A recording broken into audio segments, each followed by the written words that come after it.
Саламатсыздарбы? Bir hafta içinde pnevmoния адам өмірін алған 141 жаңы учур катталды. Урматтуу окурман, бул кайсы bir hafta деп жүрбөңүз. Кененирээк кеп салайын. Март айынан бери пневмониянын курмандыктары тууралуу маалымат айтылбай келген. Алгачкы жолу 29-июнда өлкөнүн саламаттык сактоо министри Сабиржан Абдикеримов маалымат берип, 29-июнга чейин бул оорудан 54 адам каза болгонун айткан.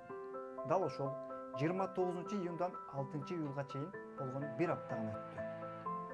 Бул убакыт аралыгында коронавируска анализи таза делип, бирок өпкөсү кагынып өлгөндөрдүн жалпы саны 195 адамга жетип отурат. Мындан башка коронавирустан жалпы 92 адам каза болуп, алар өзүнчө эсептелүүдө. Өлкөгө пандемия келгенден бери коронавирус менен пневмония 287 адамдын өмүрүн алыптыр. Бул 6 миллион калкы бар Кыргызстан үчүн чочулай турган аябай чоң көрсөткүч.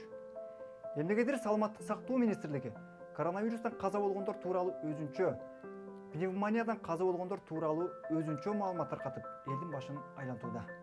Анткени учурда жүрүп жаткан пневмония менен COVID-19 илдети бир эле оору экенин, аларды эки бөлөк бөлүп кароого болбой турганын Кыргызстандын өпкө илдеттери боюнча башкы дарыгер Талант Сооронбаев жана Омар Касымов сыяктуу профессорлор айтып чыгып, аларга каршы күрөш дагы бирдей жүргүзүлүшү керектигин билдиришкен.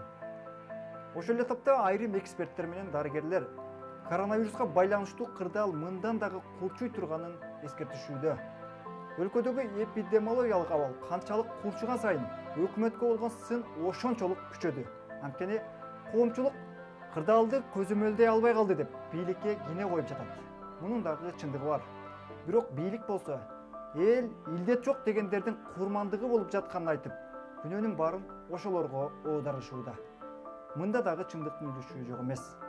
Айтор бүт дүйнөнү каптаган бул оору өлкөнүн ансыз да чабал болгон саламаттыкты сактоо тармагы менен экономикасын оор абалга кептеди. Ошол эле маалда кыргыз коомчулугундагы деградацияны ачык көрсөтүп койду. Ага карабай өкмөт болгон күчүн жумшап, коронавирус менен күрөштү улантып жатат.